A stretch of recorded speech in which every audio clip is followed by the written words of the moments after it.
Oke, selamat malam. Selamat malam, Romo. Malam. Thank you, Bro Fendi. Hai semuanya, saya dengan Bro Fendi.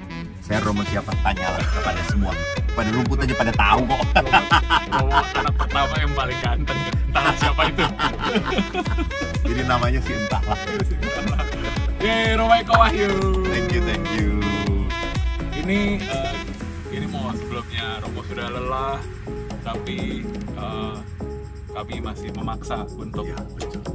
untuk vlog-vlog kecil gini, ngobrol-ngobrol. Karena, Iya, tapi kan tadi lagunya jangan lelah ya. betul Mo. Jangan lelah. Habis Romo yang satu ini waktunya begitu padat ya Mo ya. Bayangkan 30 hari seminar berapa tadi, 25 kali ya Mo. Iya. Bagus ada 5 hari kosong. Saya kira 30 hari seminar 50 gitu. Mo, mau nanya-nanya dikit Mo. Romo happy nggak sih Mo? Happy, bahagia Ya, bahagia nggak? dengan panggilanku, Ya, dengan kehidupan Romo sekarang, dengan kesibukan yang tak ada habis-habisnya ini, dengan Oke. jadwal yang begitu padat, dengan loncat sana sini semua Iya. kota. Kalau saya menjadi imam, saya bahagia. Kenapa? Karena satu, bahwa itu kemauan saya.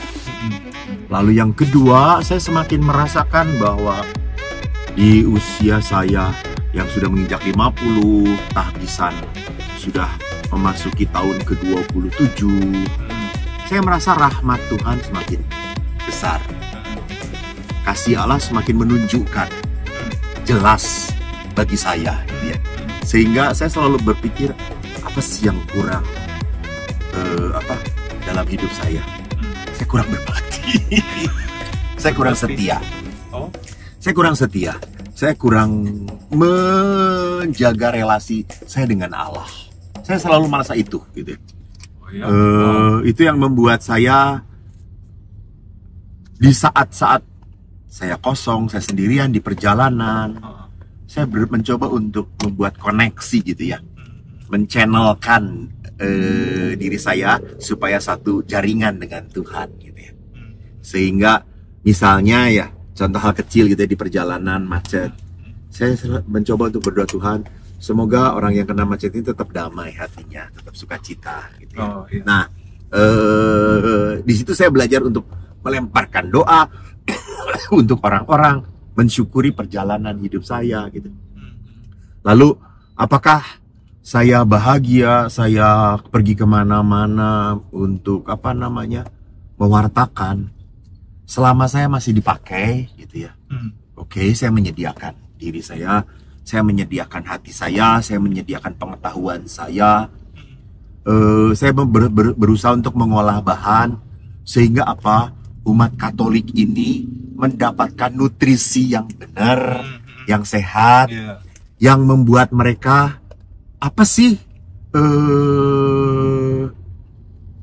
nilai positif dari hidup saya pada saat saya hidup di dalam Tuhan, pada saat saya hidup bersama Tuhan, pada saat saya dihidupi oleh Tuhan. Nah itu.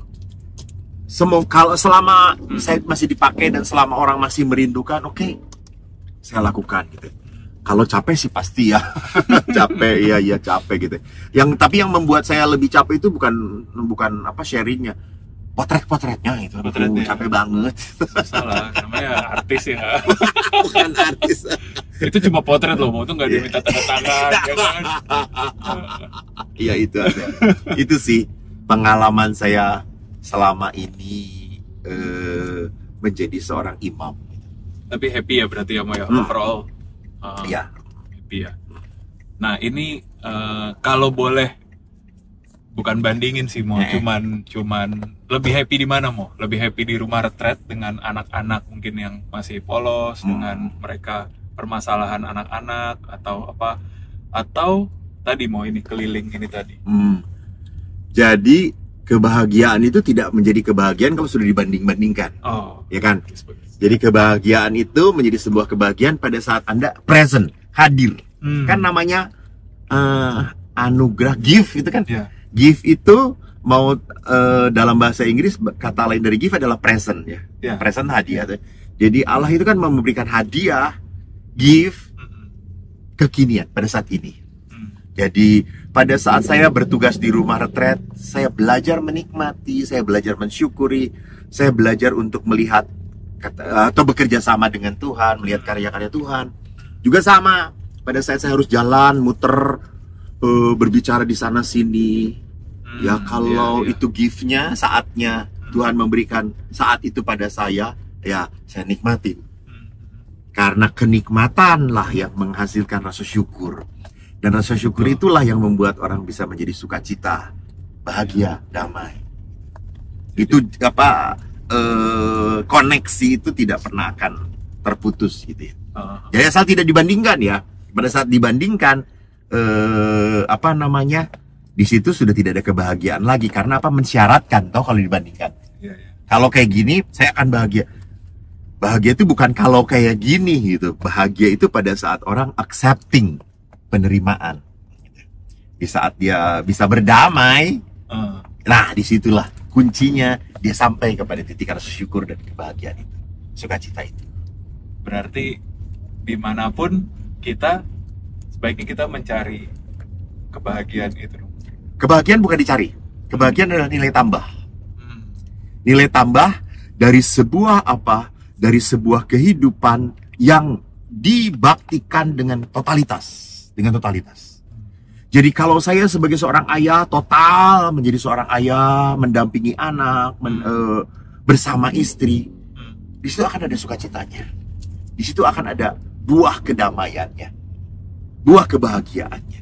Jadi kebahagiaan itu kalau pada saat dicari kita tidak akan menemukan. Karena apa? Kita mencarinya, kalau ini saya bahagia, kalau ini bahagia. Pada saat kita justru masuk ke dalam panggilan kita, tugas kita, tanggung jawab kita, di situ akhirnya membuahkan sebuah hati damai, hati sukacita, kebahagiaan. Jadi masuk dulu, nyemplung dulu gitu ya. Kan sama seperti berenang. Apa sih kebahagiaan berenang? Lu nyemplung. Nggak bisa. Kalau gue di Bali nyemplungnya. Kalau gue ditemanin sama bidadari cantik. Kalau gue ada kalapa muda. Ya nggak akan bahagia tetap gitu. Lu nyemplung dulu. Baru di situ kamu akan merasakan kebahagiaan itu seperti apa gitu. Nah kalau nyemplung terus susah mau menemukan kebahagiaan itu, dalam arti kata kita apa ya dengan banyak masalah kayak gitu, gimana ininya? Nah seringkali orang ngomong kalau punya masalah, punya penderitaan, punya salib, kita tidak akan bahagia. Ya kayak gitu tak? Orang selalu berpikirnya bahwa dengan penderitaan ini saya tidak akan bahagia, dengan salib ini saya tidak akan bahagia, dengan tugas ini saya tidak akan bahagia. Kenapa? Jadi orang akhirnya mendapatkan ketidakbahagiaan. Karena itu tadi di kepala saya sudah berpikir bahwa ini berat nih, ini susah nih, ini nggak mungkin nih, gitu. Ini menyulitkan nih. Nah ini penghalang sukacita toh. Ini penghalang kedamaian, gitu. Karena kita sudah membuat blok tadi, bloknya bahwa ini susah, ini tidak membuat saya senang, ini membuat saya menderita, ini membuat saya berkorban. Akhirnya apa? Ini semua yang dilihat salib-salibnya doang. Jadi pada saat orang bisa menemukan sukacita, damai di dalam sebuah penderitaan, disitulah orang itu hidup secara rohani. Disitulah letaknya religiositas. Jadi religiositas itu adalah apa? Bukan hanya keagamaan gitu ya. Bukan hanya saya berdoa Bapa Kami, Salam Maria, Rosario. No. Religiositas adalah apa? Mengalami dan merasakan Tuhan di dalam pengalaman-pengalaman kehidupan seperti apapun. Jadi kita bisa menemukan Allah bahkan di tempat yang tidak kita sukai, di tempat yang begitu berat. Saya ingat waktu pandemi, kita kan nggak bisa kemana-mana. Lalu orang marah, kecewa, di rumah doang. Di satu sisi bagi saya, di mana saya sebelum pandemi sudah banyak jalan ya, sudah banyak muter-muter juga. Lalu pada saat pandemi, saya merasakan sukacita. Saya bisa di pasturan, jalan, Rosario. Saya bisa duduk di bawah matahari, baca buku. Ya, tenang. Saya bisa masak untuk teman-teman saya. Saya bisa buat makanan ini. Saya bisa itu. Gitu ya. Saya kok menemukan ini rahmat indah banget waktu pandemi gitu ya. Kita benar-benar punya waktu gitu. Dan dengan teman-teman saya juga akhirnya ya duduk, ya udah kita doa bisa sama-sama, tenang, tidak diburu waktu-waktu gitu. Pada saat doa pagi kan biasanya, oh cepat kita harus kunjungan. Enggak. Pada saat itu kita mau ngapain, udah nggak ada acara lain. Oke, kita tenang aja gitu. Enak banget. Dan setelah pandemi selesai, balik lagi. Rutinitas lagi gitu, dikejar lagi seperti itu gitu. Nah itu bisa menemukan berkat kan gitu. Blessing in disgusting. Bisa menemukan berkat di tempat yang disgusting, yang menjijikkan gitu. Yang tidak kita sukai. Justru di situ religiositas. Di situ orang butuh Tuhan. Di situ orang butuh iman. Di situ orang hanya bisa menangkap seperti itu kalau punya Tuhan, punya Allah. Karena kalau tidak mempunyai Tuhan, kita selalu berpikir, gak mungkin lah di tempat yang menjijikkan, tetap aja jijik. Tetap aja nyebelin. Tadi maksudnya gimana ya? Maksudnya teorinya gampang, tapi kan sebagai manusia ketika kita ada di situ ya sulit untuk mencari, bukan mencari apa tadi? Menempatkan diri kita. Maka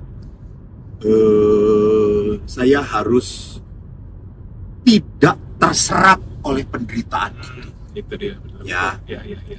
Jadi apapun, kenikmatan pun tidak boleh terserap pada kenikmatan itu. Ya. Tidak boleh. Kalau kita terhisap, maka kita akan melekat. Ya. Nah, salah satu yang menarik dalam hidup rohani adalah kita tidak boleh punya kelekatan. Kelekatan pada sesuatu yang nikmat, yang menyenangkan, yang enak, tidak boleh. Juga kelekatan kepada penderitaan, itu tidak boleh. Gitu ya.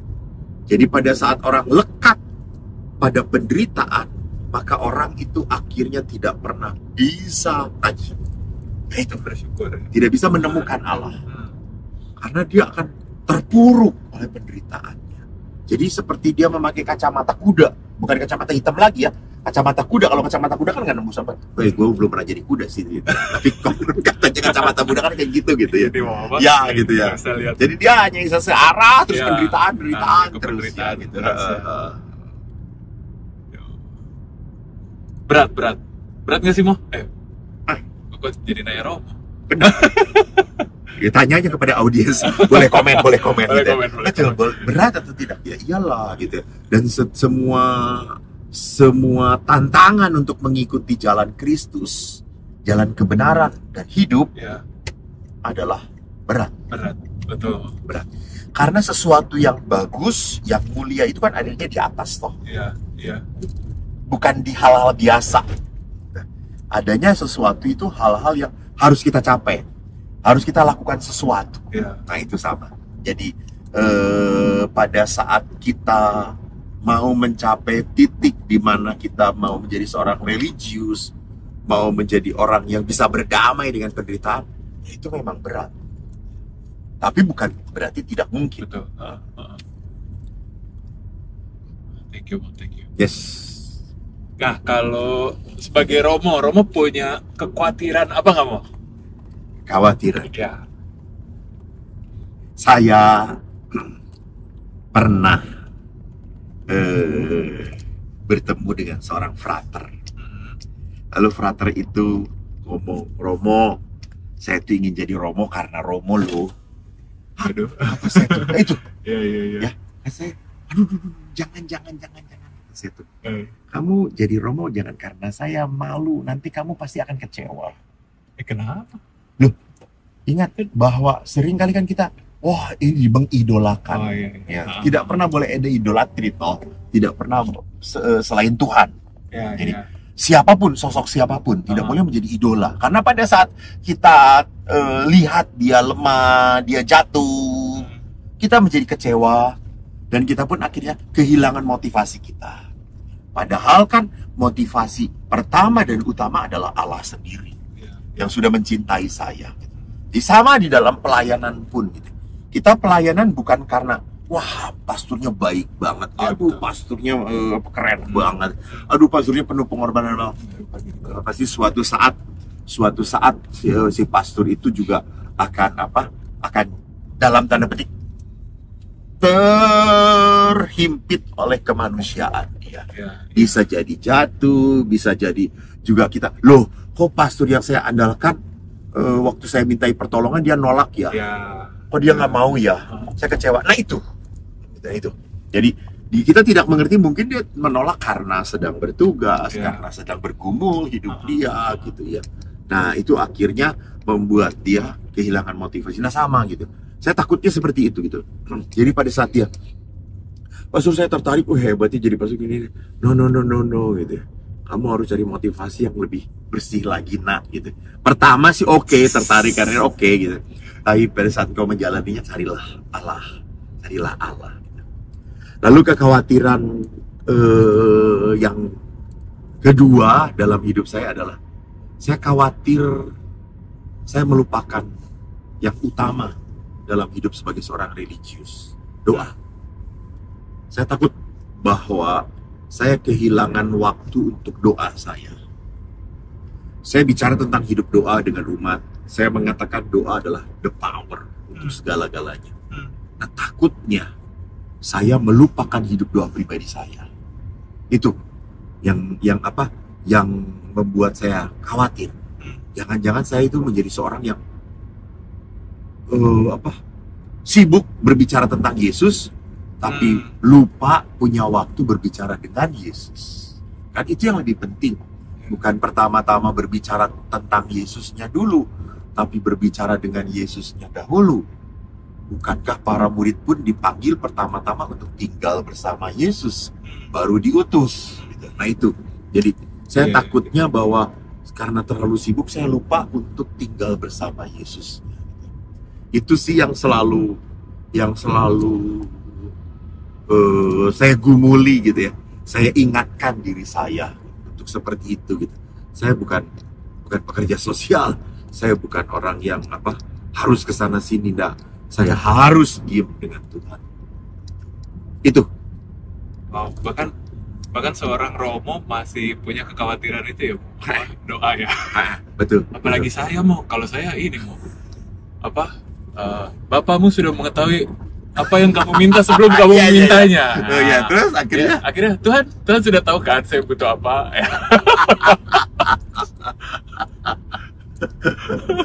Iya. Mungkin yang harus dibereskan adalah doa itu bukan masalah minta. Doa itu komunikasi. Iya betul. Relasi. Jadi yang paling penting adalah dalam doa adanya relasi supaya membangun intimasi. Ya. Jadi kalau yang namanya relasi kan nggak perlu selalu minta toh. Relasi itu kan butuh duduk bareng, merasakan, mengalami, menikmati keberduaan dengan Tuhan. Itu relasi. Itu doa. Maka salah satu yang selalu dianjurkan oleh Bapak Paus adalah beradorasilah kalian. Jadi beradorasi itu berarti apa? Orang itu duduk menikmati Tuhan. Saya menatap Allah, Allah menatapku dengan penuh cinta. Nah itu relasi. Nah, membangkitkan itu gimana sih Mo? Membangkitkan relasi, menyadari bahwa kehadiran Tuhan itu sungguh. Ya dalam arti gini loh. Jangan doa itu hanya sekedar ucapan kata gitu. Tapi gimana membuat kita tuh emang ya itu tadi intimasi itu tadi tercapai gitu. Gimana kan Tuhan itu kan nggak nampak gitu kan. Gimana kalau kita ngobrol gini kan real ya Mo ya, saya ngobrol sama Romo Eko ketemu, tapi ngobrol sama Tuhan kan ya kalau dia dengar kalau lagi sibuk, kalau lagi dengerin 10 miliar yang lain gitu kan. Ada itu belief sistemnya yang harus dibenerin. Sistem kepercayaannya yang harus dibenerin. Jadi kan di dalam relasi dengan Tuhan tuh harus ada iman. Ya. Harus betul. dasarnya iman, bukan kekosongan. Jadi bukan pura-pura ada Tuhan. Semoga ada Tuhan. Kalau udah bukan semoga ada Tuhan, ada Tuhan. Tuhan memang ada gitu. Jadi dasarnya harus ada iman tadi. Jadi kalau dasarnya tidak jelas, dasarnya pakai logika gitu ya. Dasarnya pakai perhitungan manusia. Ya kalau Tuhan sedang ada di Indonesia, coba kalau Tuhan sedang ada di kutub, ayo nggak denger toh gitu. Ini kan, ya kan, itu kan artinya apa sih? Belief sistemnya, sistem kepercayaannya yang nggak bener gitu, nggak beres gitu di situ. Jadi kalau orang melihat doa itu sebagai kegiatan yang tadi saya katakan ya, menjadi sebuah rutinitas, maka akhirnya itu tadi. Ini kegiatan-kegiatan yang berat bagi saya, capek, melelahkan. Bahkan doa itu sampai pada titik kering, tidak dirasakan apa-apa lagi. Tetapi kalau doa itu didisiplinkan, jadi hidup doa itu hidup rohani. Jadi hidup rohani itu harus pakai latihan rohani. Kan sama atau tentara tuh supaya bisa jalan kayak gitu, kenapa? Karena latihan toh. Iya benar-benar. Latihan sama. Hidup doa pun sama, dilatih terus, dilatih.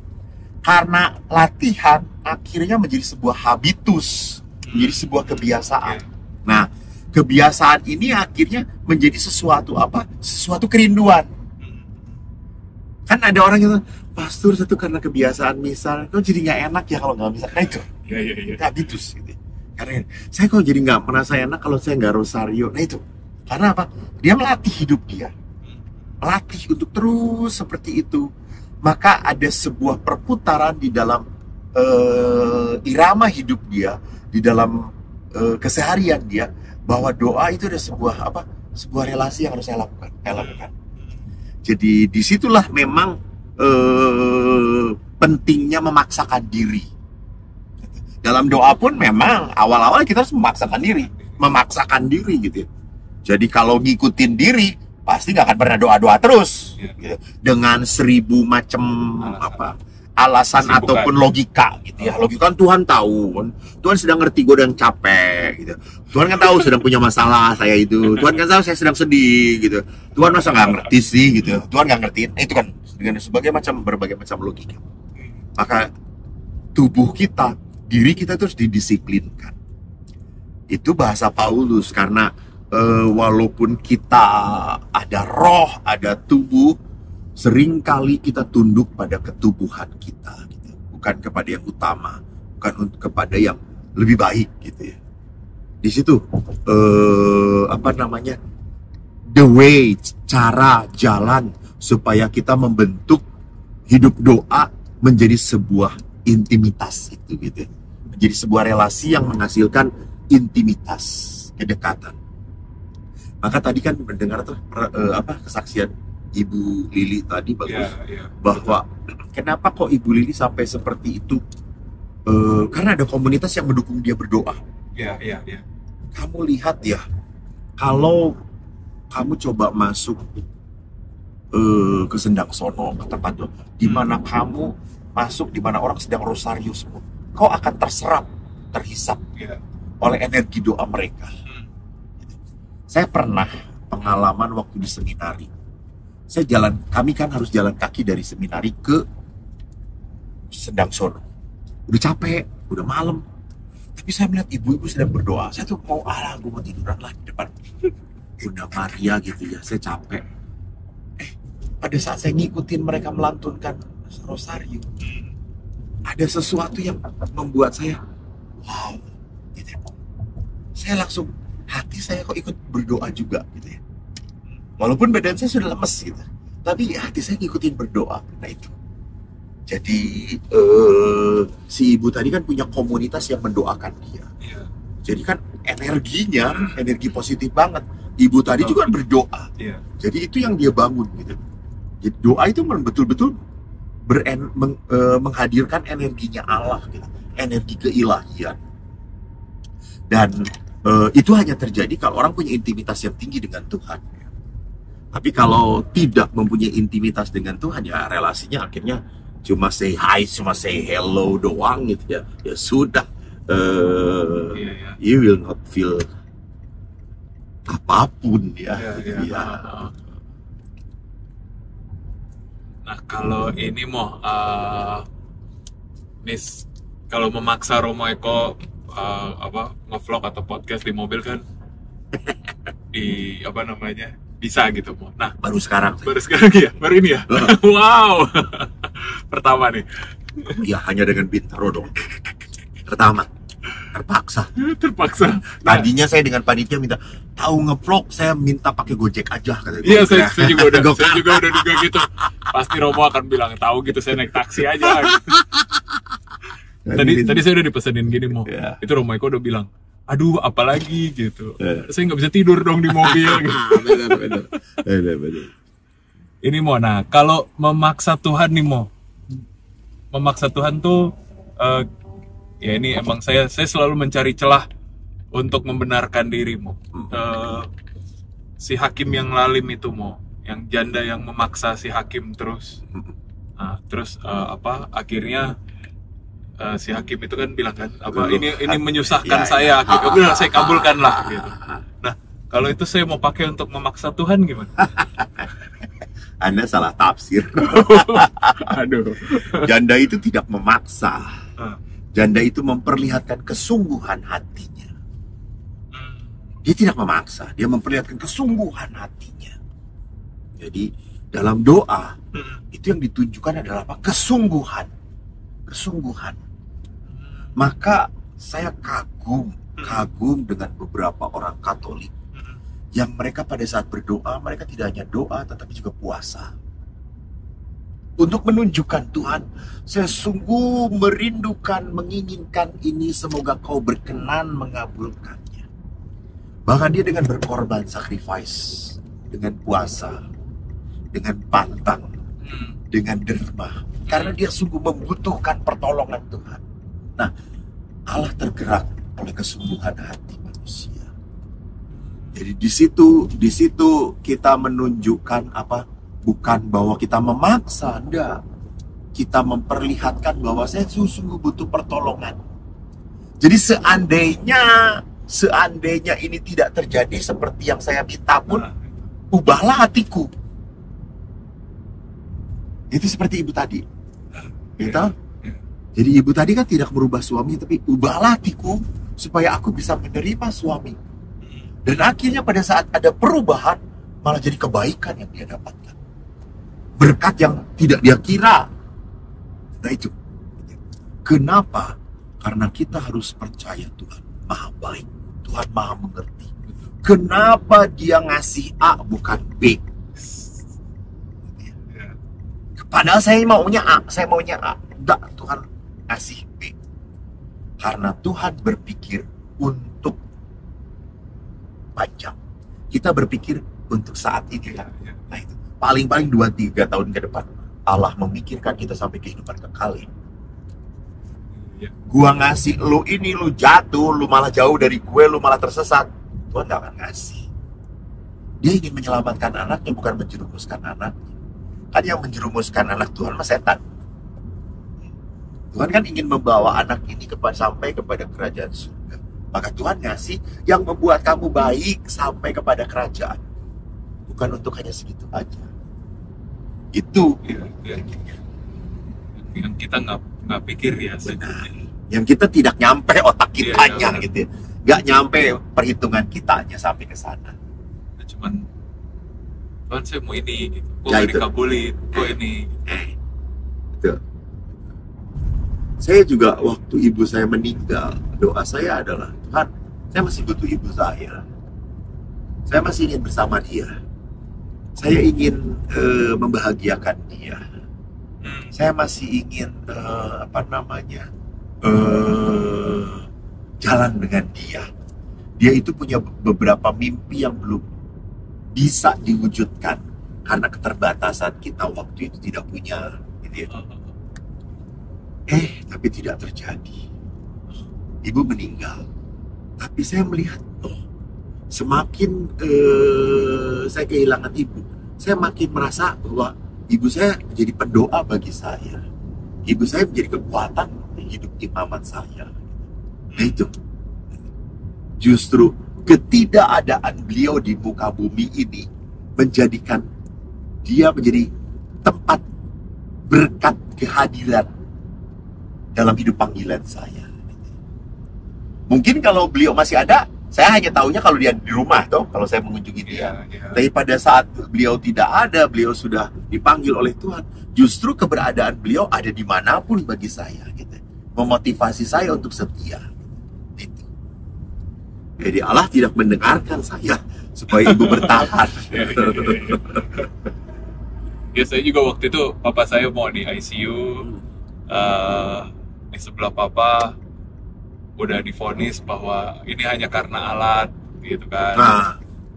Bertahannya. Ya, bertahannya. Jadi keluarganya udah diminta ya putusin gitu, mau tetap dilanjutkan atau enggak. Melepaskan. Itu yang itu yang sebelah kiri papa.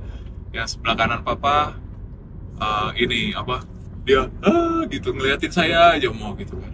Wah, di situ saya pergumulan hati saya mau saya teriak di situ ke Tuhan. Saya bilang, Tuhan, kalau Engkau mau bisa kok Tuhan sembuhin ini semua gitu. Itu ada 8 orang mau, yang sebelah sana ngomong habis operasi otak teriak-teriak mau ceritaan yang ujung sana. Aduh, mau saya di situ benar-benar mau itu baru itu saya keluar nangis jadi-jadinya, saya cuman teriak itu ke Tuhan. Nah, nggak lama mau, nggak ada 5 menit satu teman mau telepon saya. Terus saya cerita begitu. Apa saya minta papa saya disembuhin gitu. Dia cerita, papa kamu itu organnya sudah rusak semua. Kamu lebih tega mana? Dia hidup dengan organ-organ yang rusak atau kamu relain, ikhlasin? Betul. Di situ mau itu saya bener-bener kayak Tuhan jawab saya. Iya. Gitu. Dia tuh jeritan toh? Iya. Jeritan spontan, Iya. tidak diakui, Uh-uh. tapi Tuhan mendengarkan. Tuhan menunjukkan jalannya. Itu. Iya. Bahwa memang doa itu bukan semata-mata kita harus buat tanda salib dulu. Nah, di saat kita tidak bisa apa-apa, kita say something, Tuhan dengerin kok. Tuhan gak sedang jalan-jalan kok. Tuhan itu selalu apa, kerjaannya apa? Yaitu memelihara hidup manusia gitu. Iya, Selalu seperti benar. waktunya habis untuk memperhatikan manusia gitu. Maka kan menarik kalau lihat di kitab Kejadian.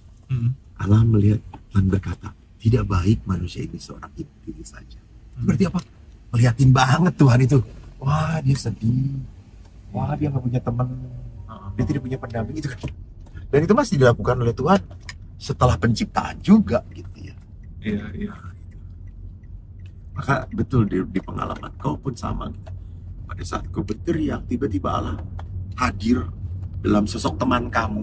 Iya. Yang mungkin kalau orang yang tanpa Allah juga berkata kebetulan ya teman kamu.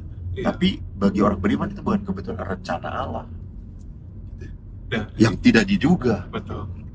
Habis itu saya sadar gitu, kayak tersadarkan mau ibaratnya sebelum papa sakit aja anak-anaknya males datang gitu kan, apa jarang datang gitu. Apalagi ini ya kan sakit, ada demensia, kerusakan organ dan sebagainya, nggak bisa bangun. Apakah ya juga gitu kan? Dan dia sakit terus, menderita terus. Itu seperti benar-benar dijawab langsung sama Tuhan gitu. Benar. Cuman ini doang mau saya sedihnya ini saya hampir 2 tahun papa saya meninggal tuh saya nggak pernah dimimpiin, mau baru sekali-kalinya doang mau. Mungkin papa saya sebel kali ya. saya kalau di makam datang kayak ke mimpi saya gitu. Nggak datang. Jadi saya ini ngebales kayaknya. Dulu saya jarang datang ya, sekarang rasanya nggak gitu ya. Nggak. Ya. Itu cuma benar. Kan yang penting adalah apa? Saya masih selalu membawa dia dalam doa-doa saya. Iya. Saya selalu membawa dia. Itu adalah tanda cinta gitu ya. Karena love never die itu ya. Iya. Cinta tidak pernah mati dan cinta tidak akan pernah terputuskan walaupun orang yang kita cintai sudah tidak ada bersama kita. Gitu. Jadi energi cinta, energi kasih yang kita berikan kepada orang yang telah berarti dalam hidup saya, tetap harus kita lemparkan. Begitu. Maka kan gereja menyarankan kita untuk tetap setia mendoakan jiwa-jiwa yang di api penyucian. Bukan masalah dimimpiin ya. Iya, saya cuma bercandaan aja. Saya kalau berkunjung ke makam ngebales ya sih. Bener. Sementara kalau ketemu mama, aduh mama dimimpiin papa nih gitu. Soalnya tiap ketemu, ini kok datang ke mama terus gitu. Iya karena mama istrinya toh. Sering banget. Kan energinya gitu ya, di otak bawah sadar mama kan selalu ada ayah toh, selalu ada suami toh. Maka kan mungkin selalu itu masih terngiang-ngiang di layernya, di alam sadar bawah sadar dia gitu, sehingga muncul lagi, menggedor lagi gitu kan.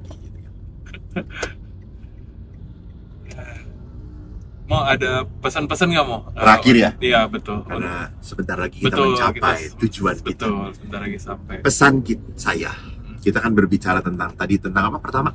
Happy, kebahagiaan. Lalu tentang rasa syukur, akhirnya tentang doa, dan tentang kasih akhirnya. Gitu ya. Jadi pesan saya apa, teman-teman, saudara-saudara, hidup itu anugerah. Dan hidup ini ada saatnya. Selama Anda masih diberi anugerah oleh Tuhan untuk hidup, maka jalanilah dengan penuh ketaatan. Jalanilah dengan penuh sukacita. Hidup itu menjadi berat pada saat kita menolak, kita menjalani. Tapi pada saat kita menerima, menjalankan, semuanya akan mengalir. Dan aliran itu, aliran keikhlasan, kerelaan itu akan menghasilkan rasa sukacita, rasa damai. Jadi ingatlah, Tuhan tidak menghadirkan kita ke dunia untuk menderita. Tuhan menghadirkan kita ke dunia untuk menikmati anugerah Tuhan. Dan kita pun dihadirkan oleh Allah untuk menjadi anugerah Dia untuk sesama. Jadi kan orang tidak bisa menjadi anugerah kalau dia tidak merasa diberi berkat. Ya itu dia. Jadi nikmati dulu berkat Tuhan, nikmati dulu kehidupan, nikmati Tuhan yang beri, nikmati segala detik, segala saat di mana Allah hadir dalam hidup. Dan setelah itu kita harus sadar apa yang kita dapatkan ini sebuah untuk kita berikan lagi. Panggilan kita untuk menjadi saluran berkat Tuhan. Maka saudaraku, jadilah saluran berkat Tuhan.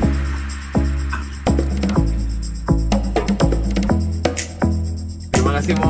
Thank you, sama-sama. Thank you. God bless. Okay. Thank you Mo. Ya.